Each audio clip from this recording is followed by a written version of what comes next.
how this awesome video goes. This is side A of a mummified fairy mold.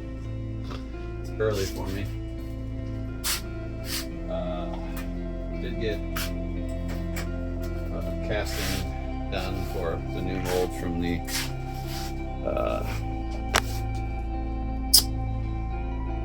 Gift Giver Goblins. This is the pour line. There are a couple vents that go there and there. The problem I have is a little air pocket right there. Turn the light on there. Help a tiny bit. So I actually added another air line later this morning. I'm gonna do another pour, see if we get rid of that little problem. Let air out so that the breaths can go in. Same thing kind of happens to the second one, so we'll see what happens. We're not opening this, we're taking this, flipping it over, and removing the clay. Then we're pouring side B. Doing a solid block mold like this is pricey. Rebound ain't cheap. It costs a little bit more than the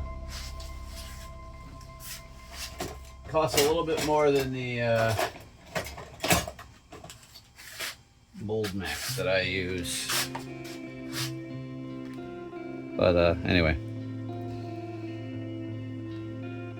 the pedestals are done with a brush-on mold instead of a solid block mold. And the figures, both figures are inside their shell, so I can't show the mold for the figures. But those guys are also done as brush-on, so don't use as much silicone, and then you use another material to make a shell. But anyway. So we're gonna flip this over, see if any silicone oozed out through through sides. It doesn't look like it.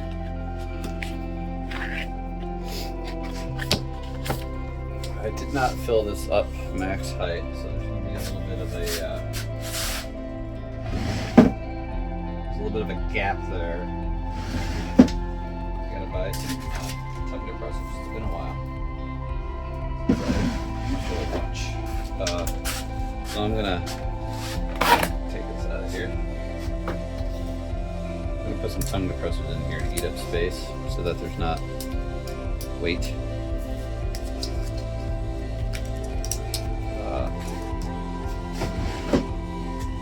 Putting the silicone, pushing on this shell because I still need this shell. I don't want this to. Long ago,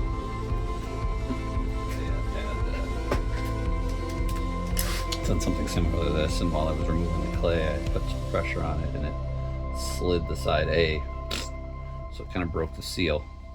I don't want that to happen, so I'm just going to put these on here to eat up some space and hopefully prevent that. I've done this type of thing in the past also.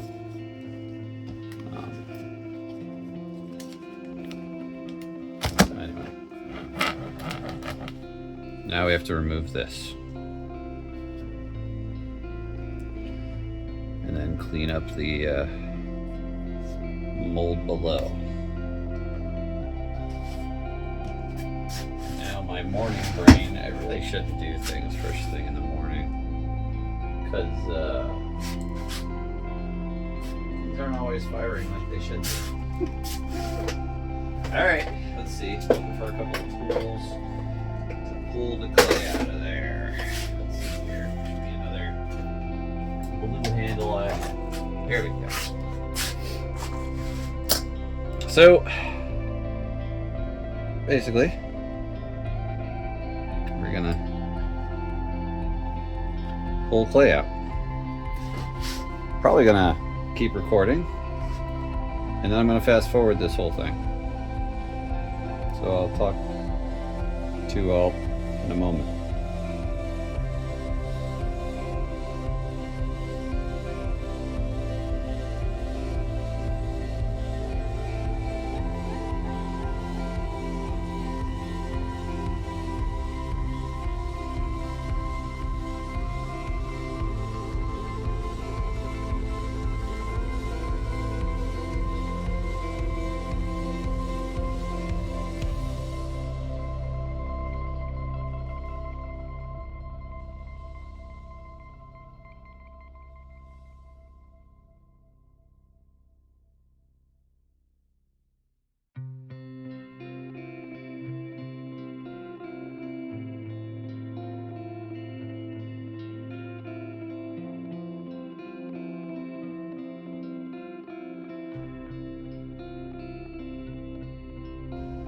And we're back. Real time. So I got this all out. Eventually I am going to clean this edge a little bit here, but I am going to try and keep some of the clay along the edge as a way to stop resin from leaking out on down. The clay I'm using here is something I have not really used before. I just bought this and I used it. What the heck did I use it on? Used it on that skull I just did. Oh, the raven. I think I used it on the raven head. It's called Protolina. It's a really soft clay. I can use it with silicone. It doesn't have there goes my morning brain again, but it doesn't cause a chemical reaction with the silicone. So it's gonna hit me 20 minutes from now. So anyway, I pulled all this clay out. I'm gonna try and use my fingers now, move this around, and see how much I can just pull out without using a tool.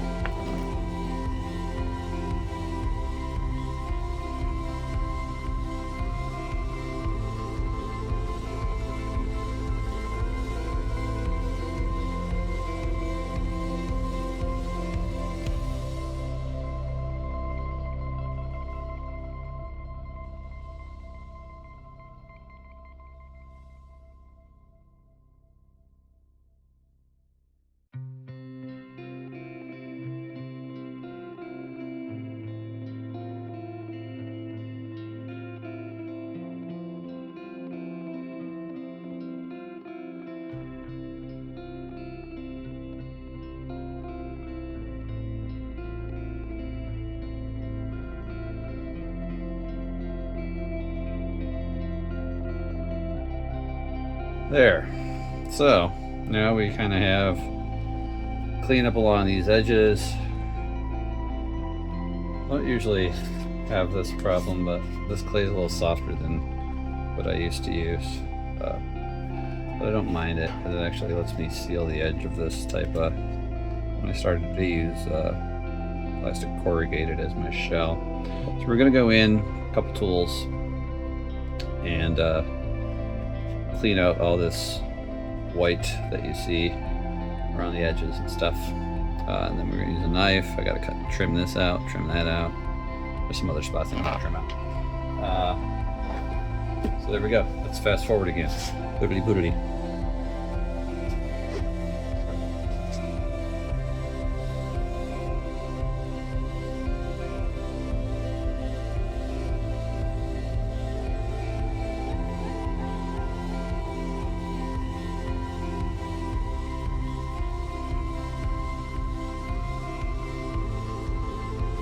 As we come back into real time.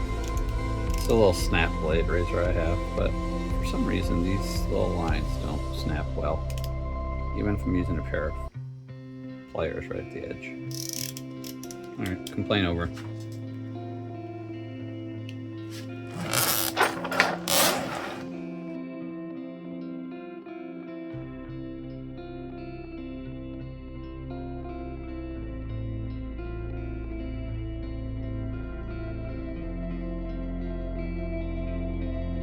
So this is where my ADHD has a problem.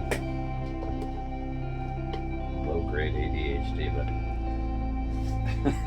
but randomly, I can't focus on one spot. I randomly see something and my brain's like, better do that before you forget.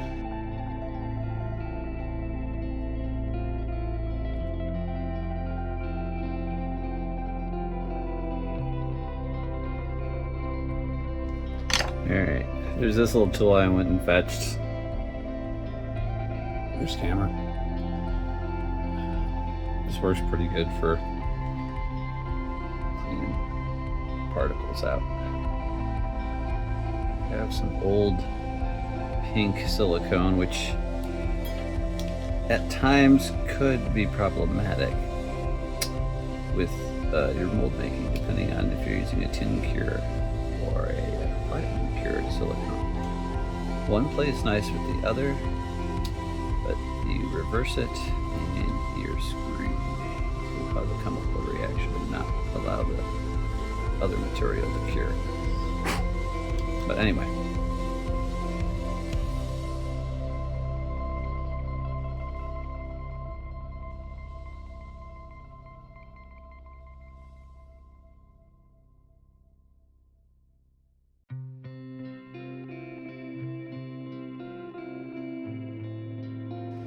Other nonsensical blatherings are, I did these two models, I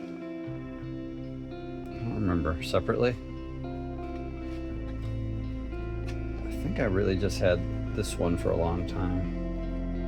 Then over the process of resculpting it or remolding it, it break because it's kind of fragile. So I'd redo some parts on it. You'll notice this looks like a mitten. The other side, it does have fingers and bones. I did this because it was just so fragile, so that it was solid behind the fingers, like that. This is clay. These are the fingers. It just made it a lot easier for using the item.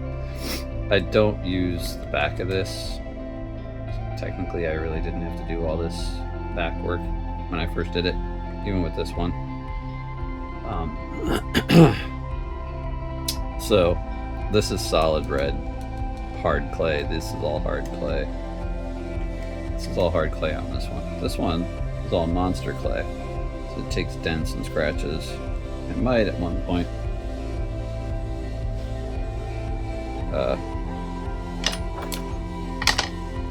remove monster clay and do another one in epoxy clay. It just makes it much easier for when I have to do new molds. These molds burn out eventually. Let's see here. Originally, I think I did a little flesh treatment with latex rubber and Kleenex. If you want to ever do a fake skin on something, you can see how all this, I think this is from the old latex and tissue, because I also painted these and aged them before I decided I was going to use them to make a master. These used to be I don't know, 7 years ago maybe. These used to be one of a kinds.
Anyway, after we pour this side, I'm not gonna bother. I could technically try and use some clay to make bumps in here, and then cut those out of side B. but I need to make lines. I'll probably do a line connected here to here so that the air can flow. I'll probably do a line here to here so air can flow. Probably cut a line here so that resin can kind of pour extra. Same with that there. Vent line here, vent line, vent line. Probably do a line here just going off into the clay. I'll probably do a vent line there. What else needs a vent line? I'll see. I'll probably do a couple of lines connecting the legs. Well, can't always make life easy for yourself. You can usually plan right.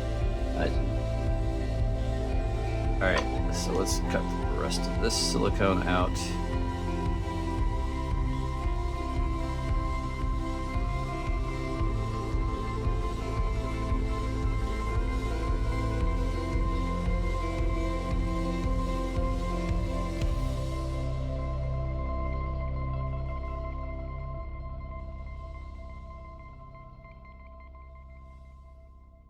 I did resculpt this right here with muscle and flesh. Join in the chat. Alright. I'm going to cut that little piece out. Big toe. And a little pair of tweezers. Alright, cool. So, and then I got all these little bumps so that the mold will lock together. We'll see how this goes.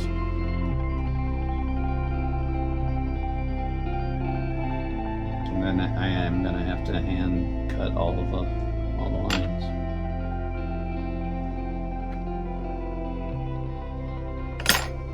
So, that's it. Clay removed. Now I'm going to pour silicone. End scene. I say good day.